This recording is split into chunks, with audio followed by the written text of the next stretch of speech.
Tenho escrito muitos livros na vida, em torno de 40.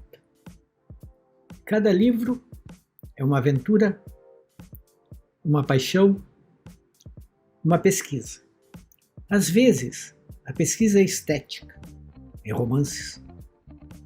Outras vezes, mesmo em alguns dos meus romances, há pesquisa estética, uma linguagem apropriada, e histórica, como em Solo, que faz uma pesquisa sobre Machu Picchu, sobre o Peru. Entre tantos livros que eu escrevi, de história, de literatura, de comunicação, um foi especial. Todos foram especiais. Mas esse é muito especial pelo personagem abordado. Leonel de Moura Brizola.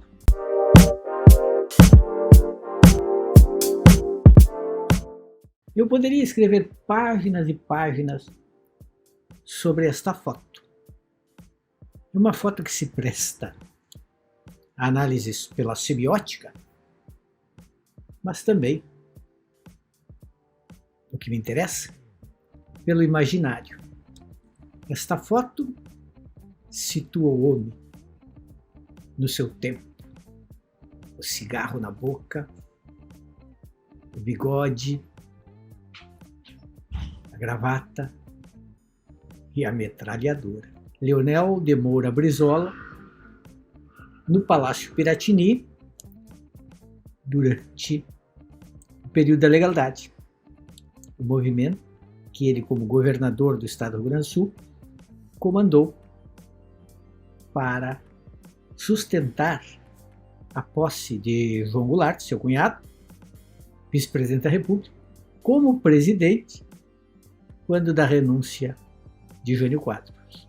Como se sabe, os ministros militares tentaram dar golpe. Não queriam a posse de Jânio, sob a alegação de que ele seria comunista. A prova disso seria que estava em viagem à China, uma viagem protocolar, acompanhado de políticos e empresários. Mas fazer este livro foi me virar de cabeça para baixo, na pesquisa e no conhecimento deste homem extraordinário, incandescente, cheio de ideias, espontâneo, firme, corajoso.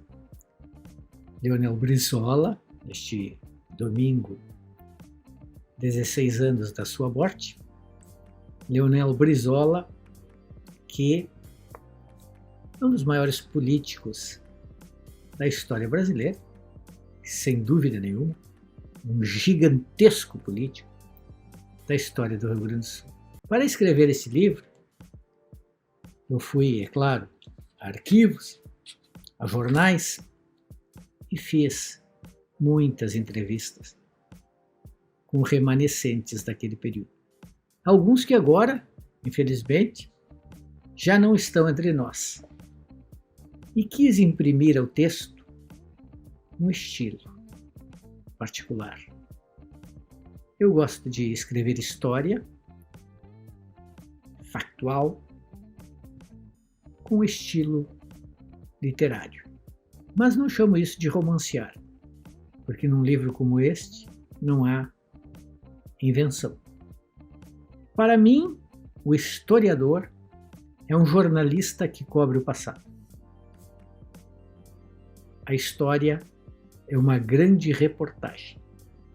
Assim é que eu concebo. Então, fui a este passado como historiador jornalista, lembrando, para quem não sabe, eu sou formado em jornalismo, mas sou também formado em história. Sou historiador de formação pela PUC, onde me formei em janeiro de 1985. Bacharelado e licenciatura. Minha concepção de que o historiador é o jornalista que cobre o passado, é uma concepção teórica. Ela não advém do fato de eu não ser historiador e querer, como jornalista, me impor a um campo. Eu faço parte desse campo, por formação. Como acredito profundamente em transdisciplinaridade, não apenas interdisciplinaridade, mas transdisciplinaridade, eu tenho doutorado em sociologia. E cheguei a cursar as disciplinas de um mestrado em antropologia, porque para mim o que existe mesmo são as ciências humanas. Nos meus tempos de estudante, frequentei também disciplinas de filosofia e sempre estive com o pé na literatura. Não por acaso me tornei uma espécie de discípulo de Edgar Morin, teórico da complexidade, o teórico da transdisciplinaridade, que é mais do que a simples justaposição interdisciplinar de compartimentos. Então, com essas armas, fui pesquisar e escrever sobre o Brizola, aprendendo muito sobre esse homem excepcional. Estou entre aqueles que acreditam que as estruturas pesam muito na determinação dos acontecimentos, mas que homens excepcionais influem também. Não somos escravos das estruturas, embora não possamos mudá-las a nosso bel prazer, mas sim, com ideias e ações, somos capazes, por assim dizer, de mover montanhas.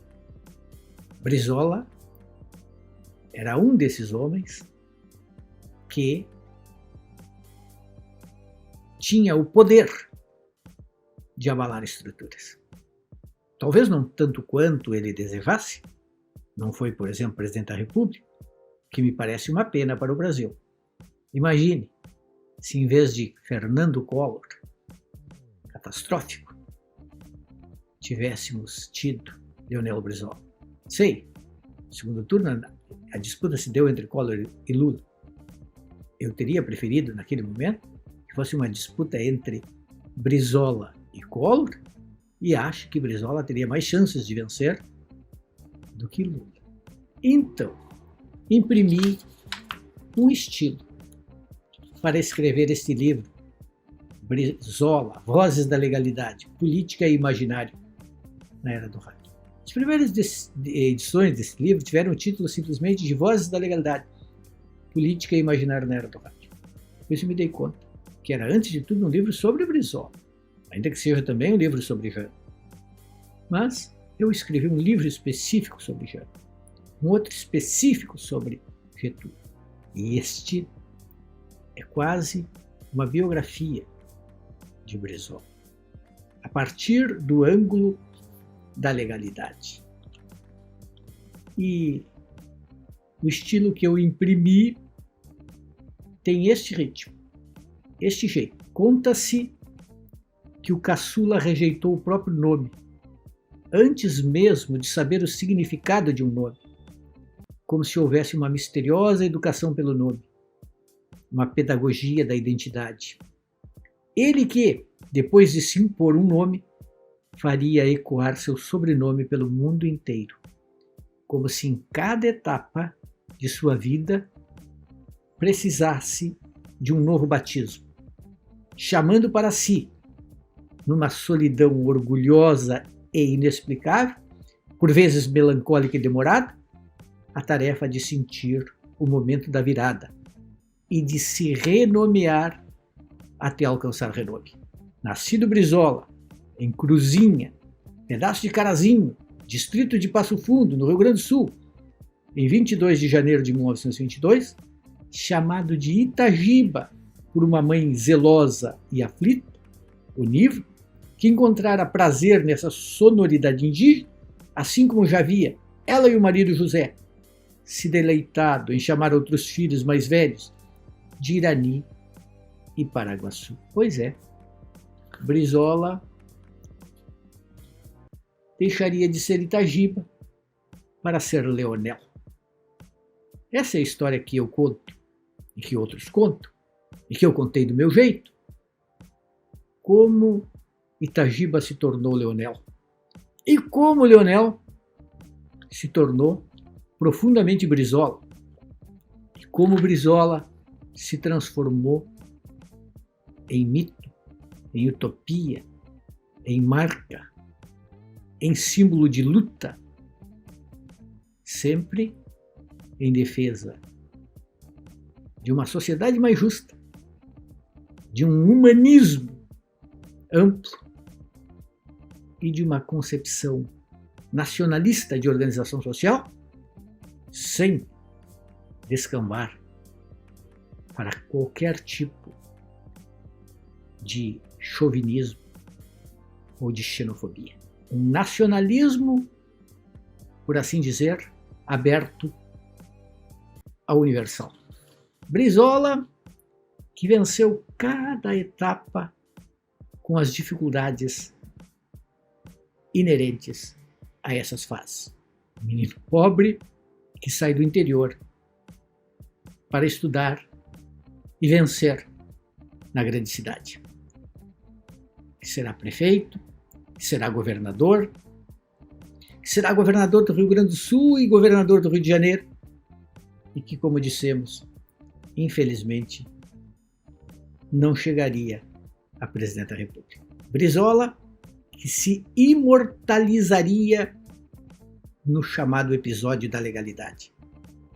Em 1961, no dia 25 de agosto, Jânio Quadros, o presidente bizarro, das mesóclises e das ideias esquisitas, renunciou, pressionado por, como se convencionou chamar, e ele mesmo usou esta expressão, forças ocultas. E o poder deveria ser, como acabaria sendo, de direito de João Goulart. Mas as coisas não seriam simples, e se não fosse a rebelião comandada por Leonel Brizola, Jango não teria chegado à presidência da República. Chegou fazendo concessões, teve de aceitar o parlamentarismo, contrariando Brizola, que a mim parece ter sido uma boa solução naquele momento, até porque a emenda constitucional previa um plebiscito, que aconteceu em 1963, e devolveu os plenos poderes presidenciais a Jango. Eram espíritos diferentes, Jango e Brizola. Na linguagem de Morin, antagônicos e complementares. E sobre Leonel Brizola, menino, rapaz homem, num dos capítulos A Espada e a Vassoura, eu escrevi assim: conta-se que o depoimento dado por Leonel Brizola, 25 anos depois daquele agosto de 1961, seria salgado pela saudade do que ele poderia ter sido e temperado pela certeza macerada no exílio de ter feito mais do que o possível, segundo a lógica da juventude, que se esvai com a sabedoria patética dos anos. Uma mescla de equilíbrio duramente conquistado e de alguma dose de comodismo exigido pelos ossos. Tudo isso permite esta hipótese. Na solidão do palácio apinhado de gente, ele pensou em cada passo dado por Jânio Quadros e por João Goulart, da campanha eleitoral até a renúncia do presidente eleito, com a maior votação da história da República. Como não ter pensado em Jânio governando por meio de bilhetinhos para os seus ministros surpresos e preocupados com a sua caligrafia? Como não pensar no estranho presidente taciturno ou verborrágico proibindo, segundo os exagerados, biquínis nas praias, para desespero dos marmanjos que viam o paraíso surgir e se perder como uma onda no mar de Copacabana? Mas Brizola, bem pensado, nunca se acomodou. Seria sempre um guerreiro, acertando e errando. Sempre de espada na mão, procurando a realização dos seus ideais.